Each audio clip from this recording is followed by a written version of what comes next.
परमात्मा ने विश्व रूप अनंत भगवान के रूप में शेष नाग के रूप में जो है इस पृथ्वी को अपने फण पर धारण किया हुआ है। ये शेष नाग इस पृथ्वी को अपने फण के ऊपर सुस्थिर रूप से बना करके रखे हुए हैं। जब हम शुभ मुहूर्त में, शुभ घड़ी में, शुभ चौघड़िया में अपना नया भवन, नया मकान बनाने के लिए भूमि पूजन करते हैं तो उसमें चांदी का नाग नागिन जो है वह स्थापित करते हैं। उस नाग नागिन के जोड़े को भूमि में स्थापित करते हैं। भवन की जब नींव का हम पूजन करते हैं तो पूजन पाठ करके उस नाग के जोड़े को हम पृथ्वी में स्थापित करते हैं। इसका धार्मिक महत्व भी है और इसका पौराणिक महत्व भी है। पृथ्वी लोक के नीचे पाताल लोक माना जाता है। पाताल लोक के जो देवता हैं वह शेषनाग कहे जाते हैं, जिन्होंने अपने फण पर इस पृथ्वी को धारण किया है। इस पृथ्वी के ऊपर जितने भी सागर हैं, जितने भी द्वीप हैं, जितने भी पर्वत हैं, जितनी भी नदियां हैं, जितने भी जल के संसाधन इत्यादि हैं, उन सभी को पृथ्वी के ऊपर समाहित करते हुए उन शेषनाग ने अपने ऊपर धारण किया हुआ है।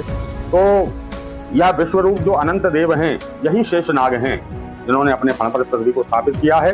और गीता में भगवान कृष्ण ने स्वयं कहा है, अनंतास्यास्मि नागानाम, नागों में मैं अनंत नाम का नाग हूँ। कलश में भगवान ब्रह्मा विष्णु रुद्र इत्यादि जो है वह कलश में स्थापित रहते हैं, निवास करते हैं। इसलिए एक तांबे का कलश लेकर के उस कलश का पूजन करें। ब्रह्मा विष्णु रुद्र इत्यादि का उसमें हम पूजन करें और जो लोकपाल कहे गए हैं, 10 दिक्पाल कहे गए हैं, उनका भी आवाहन उस कलश में करें। और कलश के अंदर जो है एक सिक्का सुपारी डाल करके चांदी के नाग नागिन को उसके अंदर स्थापित करना चाहिए। चांदी के नाग नागिन के साथ जो है पंचरत्न भी उसके अंदर हमको डाल करके भूमि के अंदर गड्ढा करके उस कलश को स्थापित करें। पहले दूध से फिर जल से स्नान करा करके गंधाक्षत से उन नाग के जोड़े का पूजन करें, कलश का पूजन करें और इसके बाद भूमि में मिट्टी डाल करके उस गड्ढे को पूर देना चाहिए। जब हम उस गड्ढे को पूर देते हैं तो ऊपर से वहाँ एक लाल झंडा हमको स्थापित करना चाहिए। तो लाल झंडे के साथ जो हमने भूमि में मिट्टी पूरी है उसमें अमरबेल, किसी नदी की काई, नदी की रेत और खेर की खुटी को भी वहां गड़ाना चाहिए। ऐसा करके वहां अनंत देव का हमको,